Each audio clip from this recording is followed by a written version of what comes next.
नमस्कार, स्वागत है आप सभी का संसद टीवी पर। मैं हूं आपके साथ दीक्षा कोहली। आज की खबर में बात होगी राष्ट्रीय अंतर्राष्ट्रीय खबरों की, आर्थिक जगत और खेल जगत की सुर्खियों पर भी डालेंगे नजर। लेकिन सबसे पहले शुरुआत हेडलाइंस के साथ। देश का इतिहास शौर्य और बलिदान का। लाचित बरफुकन की 400वीं जयंती के समापन समारोह में बोले प्रधानमंत्री, गलत ढंग से लिखे गए इतिहास को बदलने पर जोर। गुजरात में विधानसभा चुनाव के पहले चरण का प्रचार तेज। केंद्रीय गृह मंत्री अमित शाह की धुआंधार रैलियां। कांग्रेस समेत दूसरे दलों ने भी प्रचार में झोंकी ताकत। दिल्ली एमसीडी चुनाव के लिए बीजेपी ने जारी किया संकल्प पत्र। पर्यावरण सुरक्षा समेत किए कई वादे। दिल्ली में चरम पर चुनाव प्रचार अभियान।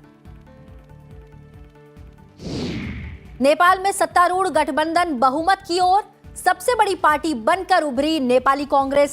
अब तक घोषित 124 सीट के नतीजों में से 67 सीट पर जीत। और फीफा वर्ल्ड कप में बढ़ा रोमांच। वेल्स के खिलाफ आखिरी मिनटों में ईरान ने दागे 2 गोल। न्यूजीलैंड ने पहले वनडे में टीम इंडिया को 7 विकेट से दी शिकस्त।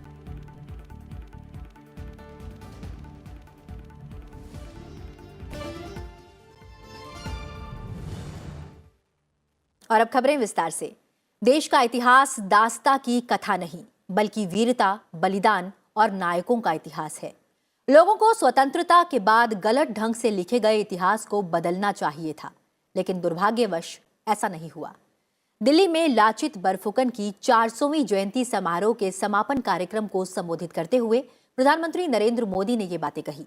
उन्होंने कहा कि लाचित बरफुकन ने हमें अपने कार्यों से देशभक्ति का पाठ पढ़ाया। उन्होंने कहा कि लाचित बरफुकन देश के महान योद्धा थे। अहोम राजवंश का उल्लेख करते हुए प्रधानमंत्री ने कहा कि लाचित बरफुकन के नेतृत्व में अहोम सेना ने मुगलों को पराजित किया और गुवाहाटी को औरंगजेब के कब्जे से मुक्त कराया। प्रधानमंत्री ने अहोम जनरल लाचित बरफुकन की 400वीं जयंती के अवसर पर उन पर लिखी किताब का भी विमोचन किया। हमें सदियों से ये बताने की कोशिश की गई कि हम हमेशा लूटने, पीटने वाले, हारने वाले लोग रहे हैं। भारत का इतिहास सिर्फ गुलामी का इतिहास नहीं है। भारत का इतिहास योद्धाओं का इतिहास है, विजय का इतिहास है। भारत का इतिहास अत्याचारियों के विरुद्ध अभूतपूर्व शौर्य और पराक्रम दिखाने का इतिहास है। भारत का इतिहास जय का है। भारत का इतिहास जंग का है। भारत का इतिहास त्याग का है, तप का है। भारत का इतिहास वीरता का है, बलिदान का है, महान परंपरा का है। लेकिन दुर्भाग्य से हमें आजादी के बाद भी वही इतिहास पढ़ाया जाता रहा जो गुलामी के कालखंड में साजिशन रचा गया था। भारत का इतिहास विजय का इतिहास है। भारत का इतिहास महान परंपरा का इतिहास है। आप सुन रहे थे प्रधानमंत्री मोदी को। बढ़ते हैं अगली खबर की ओर। रक्षा मंत्री राजनाथ सिंह ने कहा कि भारत किसी ऐसी विश्व व्यवस्था में विश्वास नहीं करता जहां कुछ को दूसरों से श्रेष्ठ समझा जाता है। हिंद प्रशांत क्षेत्रीय वार्ता 2022 कार्यक्रम को संबोधित करते हुए राजनाथ सिंह ने कहा कि भारत ने सुरक्षा और समृद्धि को हमेशा संपूर्ण मानवता के सामूहिक उद्देश्य के रूप में देखा है। उन्होंने सामूहिक सुरक्षा के मानदंड बढ़ाने पर जोर दिया। रक्षा मंत्री ने कहा कि हिंद प्रशांत क्षेत्र वैश्विक समुदाय के आर्थिक विकास के लिए अहम है। राजनाथ सिंह ने सभी देशों से जलवायु परिवर्तन, कोविड महामारी और व्यापक अभाव की चुनौतियों से निपटने के लिए मिलकर काम करने का आह्वान किया। The Indo-Pacific region remains important for the economic development of not only the regional but also the wider global community.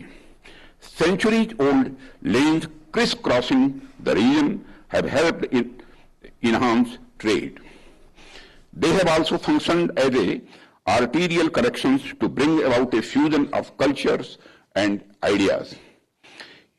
It is these very waters that carried the message of peace, enlightenment, hope and well-being centuries ago. Today, we may speak different languages, but there remains a deeper connect that allows us to share a common message of unity across the Indo-Pacific region. संसदीय मामलों के मंत्री प्रहलाद जोशी ने अभिव्यक्ति की स्वतंत्रता, सभी को समान अवसर सहित मूलभूत अधिकार सुनिश्चित करने में भारत के संविधान के महत्व को रेखांकित करते हुए कहा कि एक व्यक्ति का मौलिक कर्तव्य दूसरे व्यक्ति का मौलिक अधिकार सुनिश्चित करता है। 26 नवंबर को मनाए जाने वाले संविधान दिवस को समर्पित 2 पोर्टल के नए और उन्नत रूप का डिजिटल माध्यम से लोकार्पण करते हुए संसदीय मामलों के मंत्री प्रहलाद जोशी ने ये बातें कही। इसमें पहला पोर्टल ऑनलाइन माध्यम से संविधान की प्रस्तावना को पढ़ने से संबंधित है और दूसरा ऑनलाइन क्विज प्रतियोगिता से संबंधित है, जिसे संसदीय मामलों के मंत्रालय ने तैयार किया है। उन्होंने कहा कि इसके अलावा ऑनलाइन प्रश्नोत्तरी पोर्टल को भी नए रूप में पेश किया गया है। और अब रुख करते हैं गुजरात विधानसभा चुनाव से जुड़ी खबरों की ओर।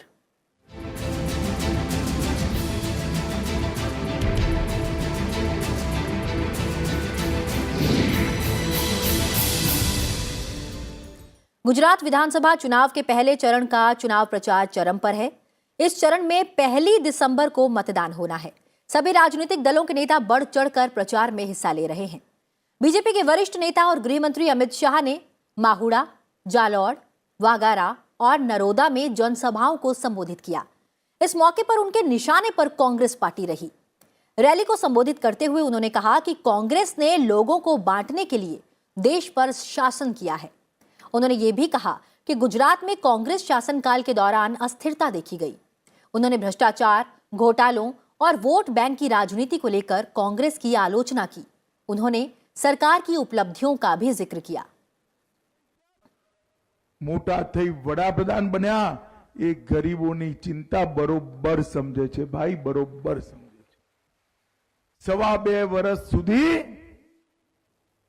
देशना 80 करोड़ गरीबोने प्रति व्यक्ति दरेक व्यक्ति ने दरेक महीने 5 किलो मफत अनाज आपवानुं काम कर्युं અને 80 करोड़ गरीबोनो घरनो चूलो सरकतो राखवानुं काम आपણા नरेंद्रभाईए कर्युं। गृह मंत्री अमित शाह ने गुजरात के नंदोल में रोड शो किया, जिसमें भारी संख्या में लोग शामिल हुए। और अब रुख करते हैं अपने संवाददाता सूरज मोहन झा का, जो इस वक्त गुजरात के केवड़िया में मौजूद हैं। सूरज, आप लगातार गुजरात में भ्रमण कर रहे हैं, लोगों से मिल रहे हैं, क्या कहता है गुजरात का मिजाज?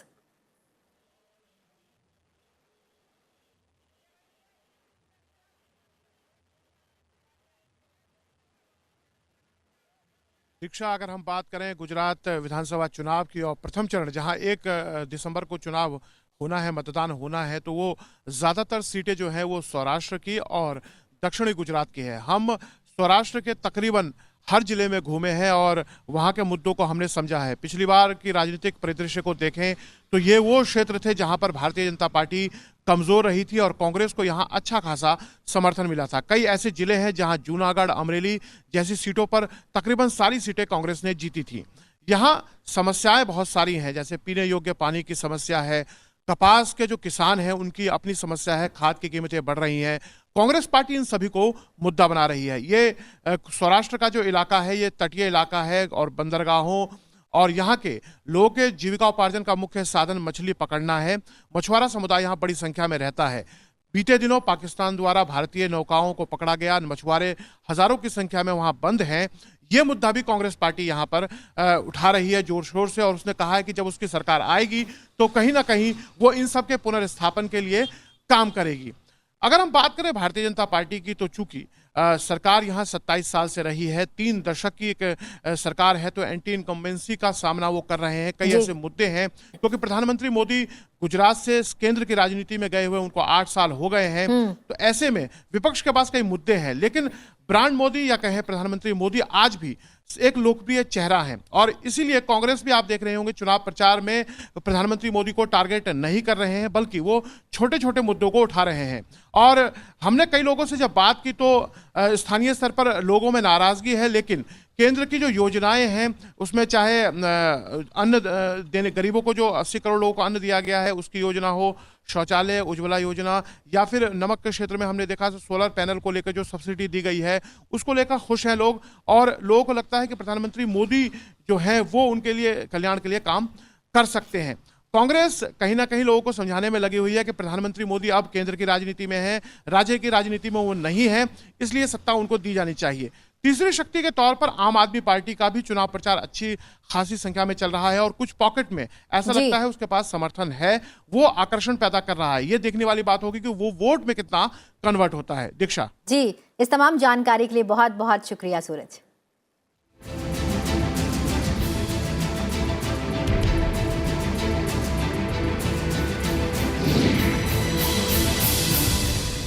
बढ़ते हैं अगली खबर की ओर।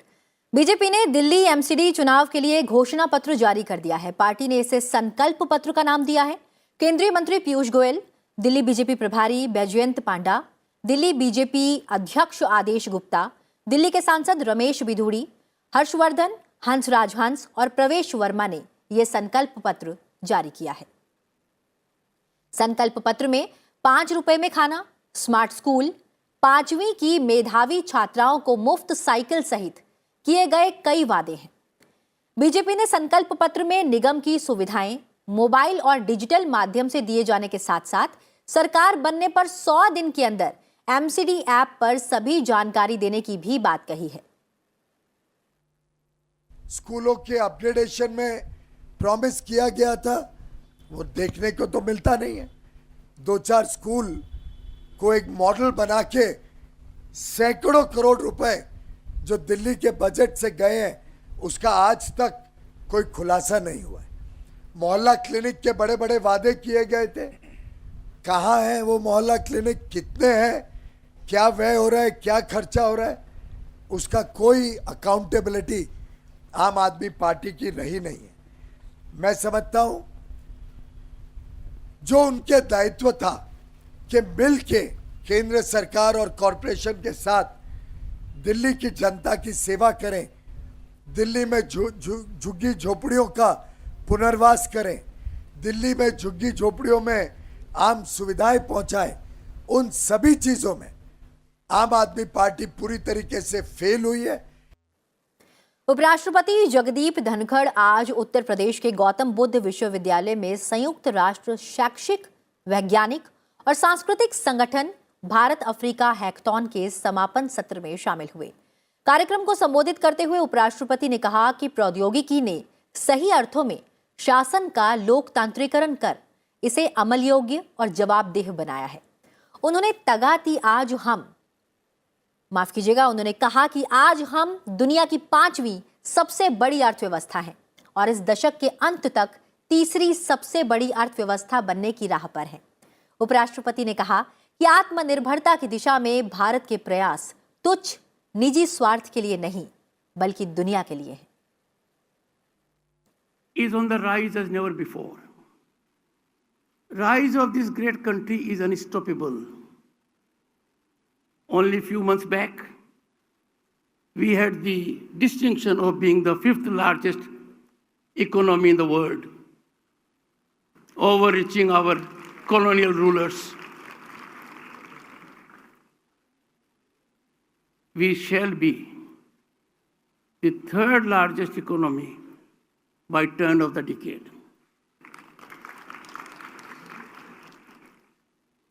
And therefore, these kind of interactions and deliberations have come at a very right time because India is home to startups.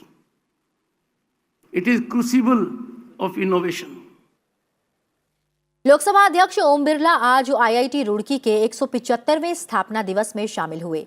इस अवसर पर लोकसभा अध्यक्ष ने आईआईटी रुड़की की कॉफी टेबल बुक का विमोचन भी किया। इस मौके पर लोकसभा अध्यक्ष ने कहा कि भारत के सभी आईआईटी संस्थान विश्व के अन्य प्रतिष्ठित शिक्षण संस्थानों की तरह वैश्विक चुनौतियों के समाधान में अग्रणी भूमिका निभा रहे हैं। अब समय आ गया है कि देश के सभी विश्वविद्यालय भी शोध और नवाचारों को प्रोत्साहित कर भारत के नव निर्माण में आ रही बाधाओं को दूर करें।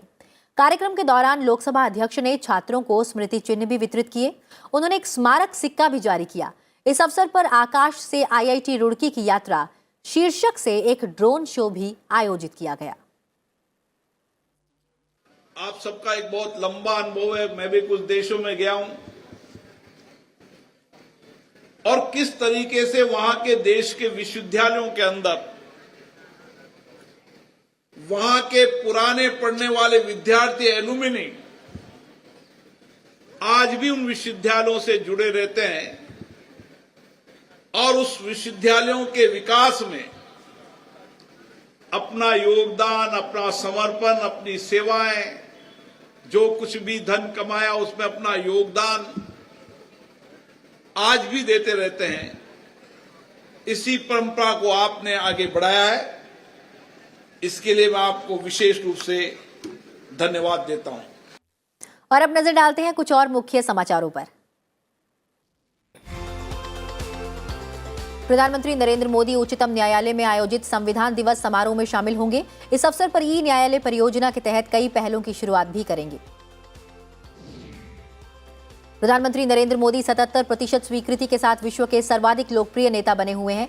अमेरिकी कंपनी मॉर्निंग कंसल्टेंट की ओर से विश्व नेताओं की लोकप्रियता के बारे में जारी रेटिंग में यह खुलासा किया गया। केंद्रीय वित्त मंत्री निर्मला सीतारमण ने राज्यों के वित्त मंत्रियों के साथ बजट पूर्व परामर्श किया।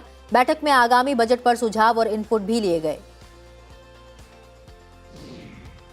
केंद्रीय शिक्षा मंत्री धर्मेंद्र प्रधान ने लोसोथो के शिक्षा मंत्री रापापा और मलावी की शिक्षा पर उप मंत्री चांग से मुलाकात की। बैठक में डिजिटल शिक्षा, आधारभूत ढांचा और क्षमता निर्माण के बारे में द्विपक्षीय सहयोग मजबूत बनाने पर चर्चा हुई।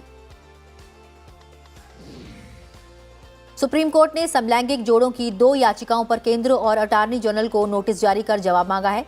समलैंगिक जोड़ों की इस याचिका में उनकी शादी को विशेष विवाह कानून के तहत मान्यता देने का अनुरोध किया गया। सुप्रीम कोर्ट ने शिक्षक भर्ती घोटाले के संबंध में पश्चिम बंगाल केंद्रीय विद्यालय सेवा आयोग द्वारा याचिका दायर किए जाने की CBI से जांच कराने के उच्च न्यायालय के आदेश पर रोक लगा दी है। CBI ने दिल्ली आबकारी नीति घोटाला मामले में 2 गिरफ्तार व्यापारियों समेत 7 आरोपियों के खिलाफ अदालत में अपना पहला आरोप पत्र दाखिल किया। इसमें आबकारी विभाग के 2 अधिकारी शामिल हैं। पूंजी बाजार नियामक सेबी ने म्यूचुअल फंड यूनिट की खरीद बिक्री को भेदिया कारोबार संबंधी नियमों के दायरे में लाने के लिए नियमों को बदलाव किया है। अभी तक म्यूचुअल फंड इकाइयों में प्रतिभूतियों की परिभाषा से बाहर रखा गया था। वेनेजुएला की सरकार और विपक्ष ने देश को आर्थिक संकट से बाहर निकालने का रास्ता तलाश करने के लिए लंबे समय से रुकी वार्ता के सप्तांत में फिर से शुरू होने की घोषणा की है। चीन में शून्य कोविड नीति के विरोध में फोक्सकॉन के झोंगझाऊ कारखाने के परिसर में बड़े पैमाने पर श्रमिकों और कामगारों के प्रदर्शन की खबर है। आज की खबर में वक्त तो चला एक छोटे से ब्रेक का। जल्द हाजिर होंगे, बने रहिए सनसद टीवी के साथ।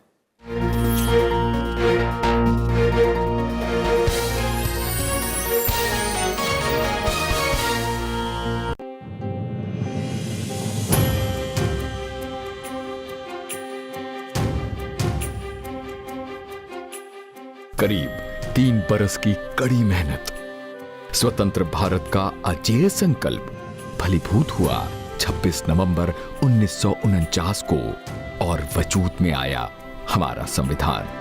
एक देश, एक निशान। जानिए कृत्य, विधि और विधान का। देखिए सफर संविधान का, सिर्फ संसद टीवी पर।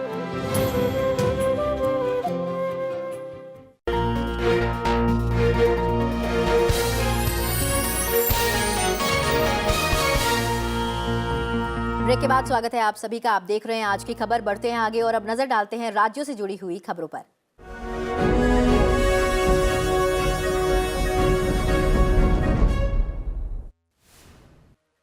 कांग्रेस पार्टी की भारत जोड़ो यात्रा की आज की शुरुआत मध्य प्रदेश के खेरदा से हुई।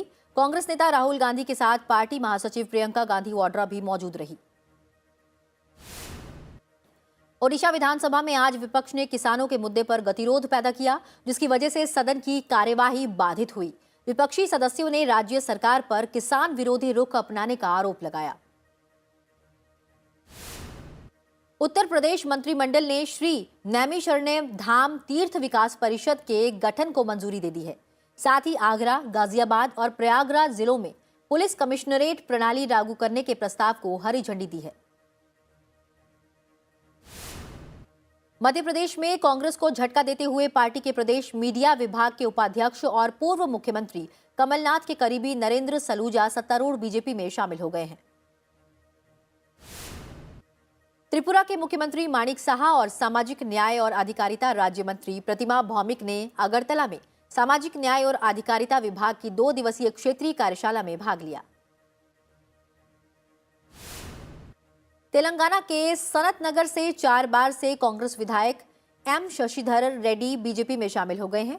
केंद्रीय मंत्री जी किशन रेड्डी और सर्बानंद सोनोवाल की उपस्थिति में उन्होंने बीजेपी का दामन थामा। हरियाणा में पंचायत चुनाव के अंतिम चरण में 4 जिलों में ग्राम पंचायतों के सरपंचों और पंचों के चुनाव के लिए मतदान संपन्न हो गया।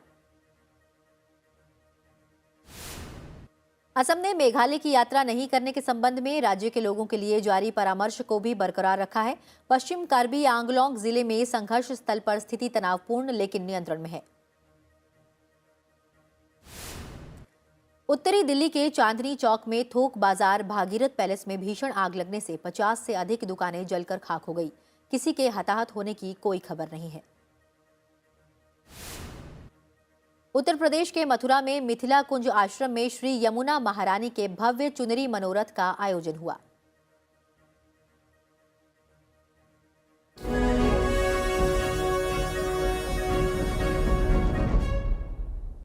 और अब खबरें अंतर्राष्ट्रीय जगत से।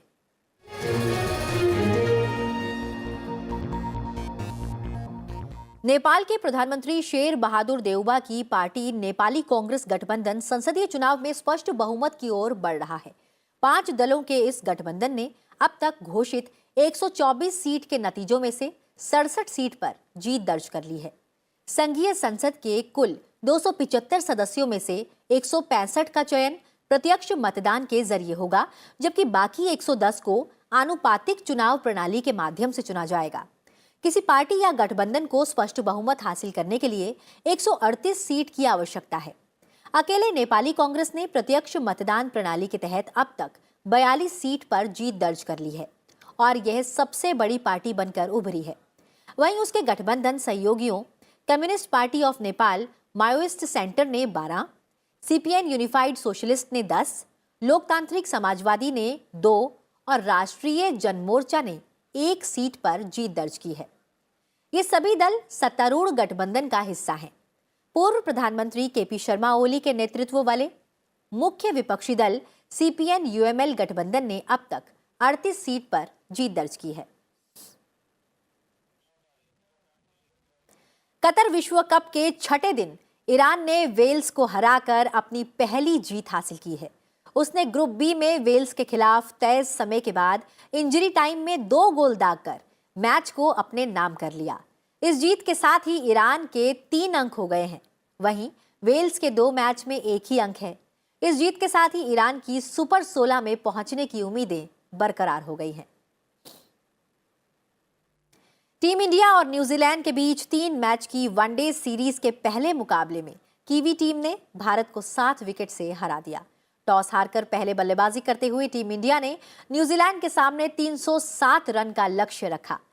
इसके जवाब में कीवी टीम ने केन विलियम्स और टॉम लॉथम के बीच 221 रन की साझेदारी के चलते 7 विकेट रहते लक्ष्य हासिल कर लिया। टीम इंडिया के 306 रन के जवाब में न्यूजीलैंड ने 47.1 ओवर में 3 विकेट पर 309 रन बनाकर जीत दर्ज की। इस जीत के साथ ही न्यूजीलैंड ने 3 मैच की सीरीज में 1-0 की बढ़त बना ली है। बिहार में प्रवासी पक्षियों का आना शुरू हो गया है। पिछले साल यहां 42 प्रजाति के प्रवासी पक्षी देखे गए थे। चलते चलते आपको छोड़े जाते हैं इसी की तस्वीरों के साथ। फिलहाल मुझे दीजिए इजाजत और आप अपना ख्याल रखिए और देखते रहिए संसद टीवी। नमस्कार।